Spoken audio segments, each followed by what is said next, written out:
आप सबों को शिक्षक दिवस की हार्दिक शुभकामनाएं। मैं अपने प्रिय शिक्षक को धन्यवाद देना चाहूँगा कि उन्होंने मुझे इस खुशी के पावन अवसर पर कुछ बोलने का अवसर दिया है। तो चलिए मैं अपना टॉपिक स्टार्ट करने जा रहा हूँ।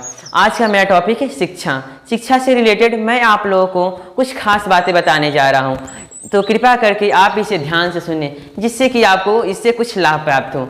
तो चलिए मैं स्टार्ट करता हूँ। शिक्षा हमारे जीवन की एक ऐसी कड़ी है जो मनुष्य को जीवन के सफलता तक ले जाती है और इसका दुरुपयोग करने पर यह हमें विनाश की ओर भी ले जाती है। इसका उपयोग आप जैसा करते हैं ये आप पे निर्भर करता है, क्योंकि पढ़ाई से आप केवल अपना नाम ही नहीं, अपने माता पिता, अपने गुरुजन, अपने परिवारजन, अपने क्षेत्र इत्यादि का नाम भी रोशन कर सकते हैं।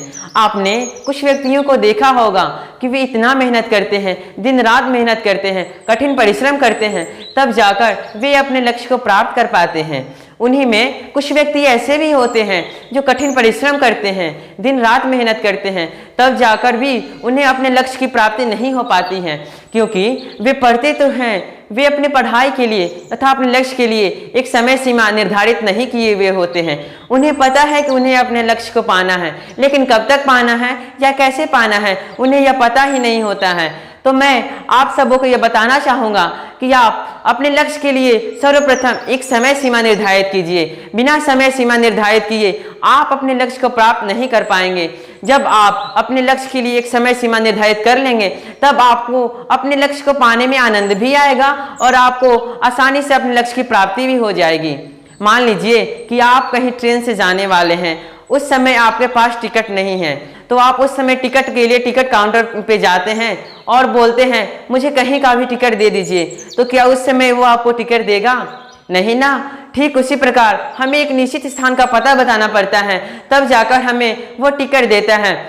ठीक इसी प्रकार हमें अपने गोल के लिए भी एक समय सीमा निर्धारित करना होता है, तब जाकर हम अपने लक्ष्य को आसानी से प्राप्त कर पाएंगे।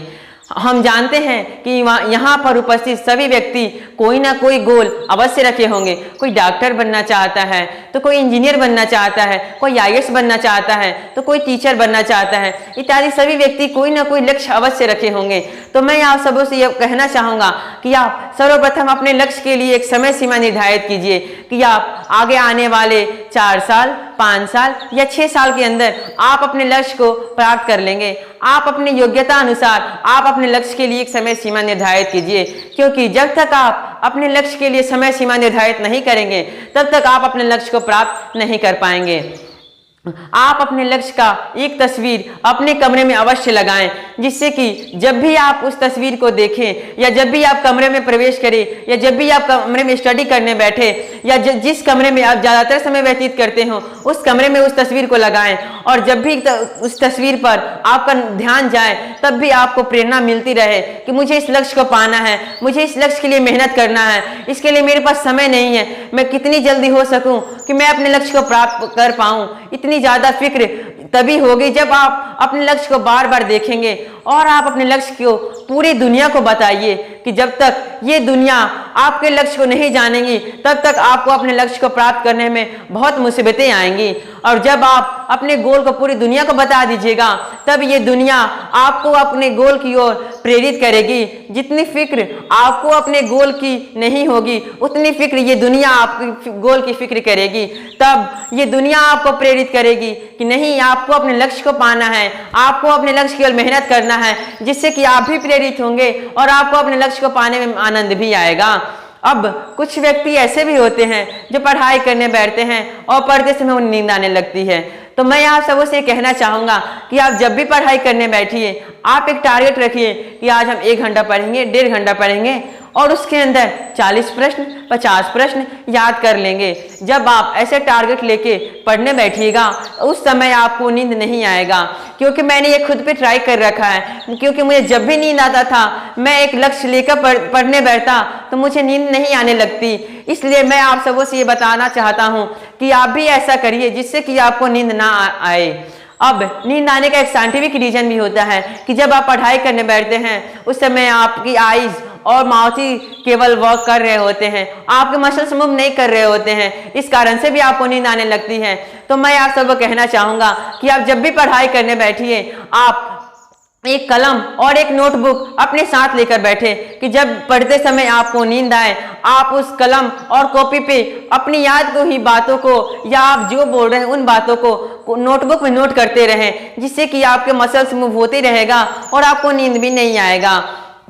अब कुछ व्यक्ति ऐसे भी होते हैं जो बोलते हैं कि मुझे पढ़ते वक्त मोबाइल चलाने की आदत है कि जब मैं पढ़ने बैठता हूँ मुझे मोबाइल में मन लगने लगता है। तो मैं आप सबों से कहना चाहूँगा कि आप उस समय खुद से एक प्रश्न अवश्य पूछिए कि अभी मैं क्या कर रहा हूँ, what am I do right now, इस समय मैं क्या कर रहा हूँ और इससे मेरा आगे फ्यूचर क्या होगा।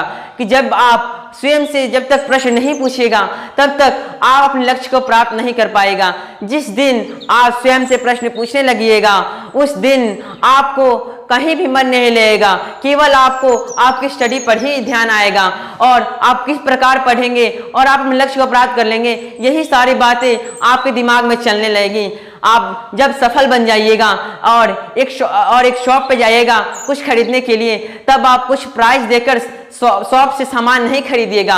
और कुछ व्यक्ति होते हैं जो मेहनत नहीं करते हैं और कुछ व्यक्ति होते हैं वो बाद में मेहनत कर लेते हैं और अपने लक्ष्य को प्राप्त कर पाते हैं। और जो व्यक्ति मेहनत नहीं करते हैं वो व्यक्ति एक शॉप पे जाते हैं और वो एक सामान खरीदना होता है तो सामान का रेट देखते हैं कि इतना है, तो बोलते हैं कि आज नहीं मैं उसको कल ले लूंगा।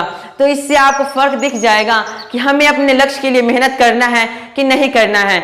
और अब कुछ खास लाइनें मैं आप लोगों को बताने जा रहा हूँ। महानता हजार चीजों को करने में नहीं, केवल एक चीज को हजार बार करने में होता है। महानता हजार चीजों को करने में नहीं, केवल एक चीज को हजार बार करने में होता है। इसके लिए मैं आपको एक एग्जांपल देना चाहता हूँ। जब ऑस्ट्रेलिया और इंडिया के बीच क्रिकेट मैच में एक ऑस्ट्रेलिया का new player Brad Hogg leg spinner था, उस समय उसने क्रिकेट के महान खिलाड़ी सचिन तेंदुलकर को बोल्ड कर दिया था।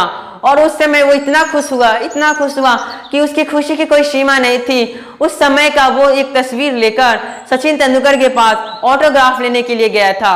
उस समय सचिन तेंदुलकर ने ऑटोग्राफ पे लिखा, Brad Hogg this will never happen again, Brad Hogg this will never happen again. उन्होंने लिखा, ये क्षण तुम्हारे जीवन में फिर कभी नहीं आएगा, ये क्षण तुम्हारे जीवन में फिर कभी नहीं आएगा।